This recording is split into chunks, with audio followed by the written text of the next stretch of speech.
ये जो 80-20 स्ट्रैटेजी है या 90-10 स्ट्रैटेजी है, इससे क्या होगा, आप मंथली इन्वेस्ट भी करते रहोगे और साथ ही साथ एक कैश रिजर्व बिल्ड करते रहोगे to take advantage of times when market is in panic mode. आपने इन्वेस्टर वॉरेन बफे का ये फेमस कोट तो जरूर सुना होगा, be fearful when everyone is greedy and be greedy when everyone is fearful. और इस वीडियो में हम एग्जैक्टली यही समझेंगे कि हमें मार्केट पैनिक का फायदा कैसे उठाना है। अगर इस सेंटेंस को आप एक मार्केट डाउन ट्रेंड में अप्लाई करोगे तो इसका मतलब ये होता है कि जब मार्केट एक डाउन ट्रेंड है और लोग अपने शेयर्स बेच रहे हैं, तब आपको ग्रीडी होकर मार्केट में उतरकर अच्छे वैल्यू के शेयर्स बाय करने हैं। इन शॉर्ट, आपको दूसरों के पैनिक का फायदा उठाना है और खुद ग्रीडी होना है। Hello everyone, I am Sneha and welcome you back to my YouTube channel. I make videos around personal finance and stock markets. तो अगर आप भी अपनी पर्सनल फाइनेंस और स्टॉक मार्केट नॉलेज को फंडामेंटली स्ट्रॉन्ग करना चाहते हो तो आप अभी चैनल को सब्सक्राइब कर लीजिए। और इस वीडियो में हम एग्जैक्टली यही समझेंगे कि हमें मार्केट पैनिक का फायदा कैसे उठाना है। इस स्ट्रैटेजी के पीछे जो लॉजिक है या फंडामेंटल है वो बेसिकली ये है कि जब मार्केट में फियर हो या पैनिक हो तो इस पैनिक मोड में स्मार्ट इन्वेस्टमेंट अपॉर्चुनिटीज भी ओपन होती है और हम जैसे इन्वेस्टर्स को इस अपॉर्चुनिटी का 100% फायदा उठाना चाहिए। इससे पहले कि हम समझे कि आप ये पैनिक मार्केट का सबसे बेस्ट फायदा कैसे उठा सकते हो, हमें इन 3 चीजों का खास ध्यान रखना है। जो स्ट्रैटेजी है be greedy when others are fearful, this involves contrarian thinking. इसका मतलब ये है कि भेड़ चाल में ना चलना और भेड़ चाल से अलग सोचना। तो पहली बात जो आपको याद रखनी है वो ये है कि आपको भेड़ चाल से अलग चलना है। Means you have to walk against the crowd. जब इन्वेस्टर्स पैनिक होके अच्छे बुरे सारे शेयर्स बेच रहे होते हैं, that is the time when you go ahead, take the risk, show courage and buy fair valued shares. Market एक डाउन ट्रेंड में होता है तो कई शेयर्स अपने फेयर वैल्यू पर नहीं होते। इसीलिए दूसरा सबसे इंपॉर्टेंट पॉइंट ये है कि आपको पेशेंस रखना है कि जो शेयर्स आपने इस डाउन ट्रेंड में बाय किए हैं उसको होल्ड करे ताकि वो अपनी फेयर वैल्यू रिफ्लेक्ट करे और तब आपको जेन्युइन प्रॉफिट हो। The third and the most important factor being emotional होके डिसीजंस मत लो। हो सकता है जो आपने शेयर्स खरीदे वो डाउनवर्ड ट्रेंड में और 2-5% करेक्ट हो, पर इसका मतलब ये नहीं कि आप ये सोचो कि यार मैंने 100 रुपए में खरीदा, अब 90 का हो गया, अभी बेच देता हूँ वरना और लॉस होगा। ये इमोशनल थिंकिंग में मत जाइए।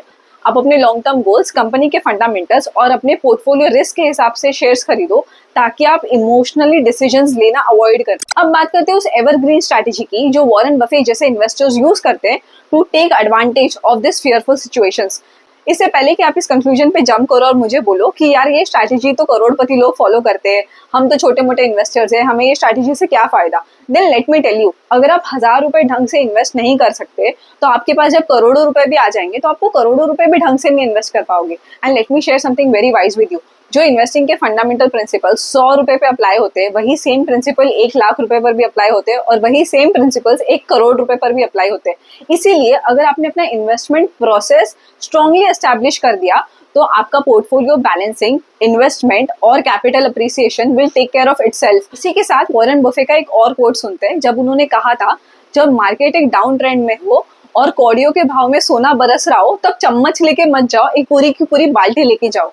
So the Oracle of Omaha, one of the world's richest person and one of the world's successful investors, उनके पास $300 बिलियन का कैश रिजर्व था जो उन्होंने इस मार्केट डाउनफॉल में डिप्लॉय किया है। दिस क्वेश्चन इज, इतने सक्सेसफुल इन्वेस्टर ने इतना सारा कैश बैलेंस क्यों रखा था, उन्होंने ये सारे पैसे के शेयर्स क्यों नहीं बाय कर लिए थे?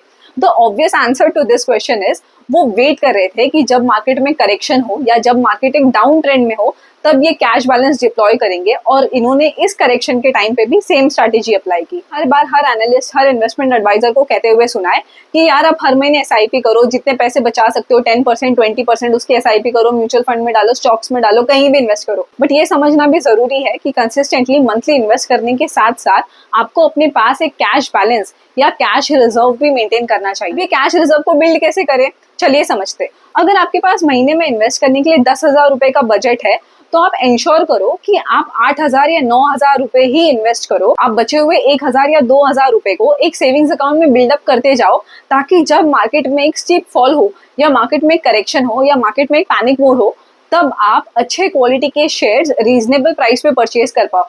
कैसा होता है, जब आप मंथली म्यूचुअल फंड्स में इन्वेस्ट करते हो तो आपका प्राइस ना एक्चुअली एवरेज हो जाता है, मतलब आप डाउनवर्ड्स में भी खरीदते हो, अपवर्ड ट्रेंड में भी खरीदते हो, then your price gets average. But अगर आप ये कैश रिजर्व बिल्ड करते रहोगे तो हो सकता है 10 महीने बाद या 2 साल बाद आपको एक ऐसी अपॉर्चुनिटी मिले एक डाउनवर्ड ट्रेंड में जहां पर आप ये कैश रिजर्व डिप्लॉय कर पाओ, अच्छे शेयर्स खरीद पाओ और अपने इन्वेस्टमेंट पे 10-15% एक्स्ट्रा जनरेट कर पाओ। ये जो 80-20 स्ट्रैटेजी है या 90-10 स्ट्रैटेजी है, इससे क्या होगा, आप मंथली इन्वेस्ट भी करते रहोगे और साथ ही साथ एक कैश रिजर्व बिल्ड करते रहोगे to take advantage of times when market is in panic mode. तो एक चीज याद रखनी है कि आप इन्वेस्टिंग सिर्फ एक वीडियो देख के एक दिन में नहीं सीख सकते।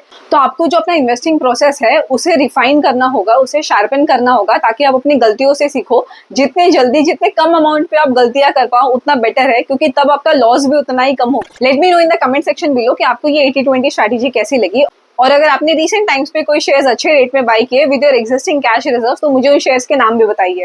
आई hope you like the video. Subscribe to the channel for more such informative content. Thank you for watching and I will see you next time.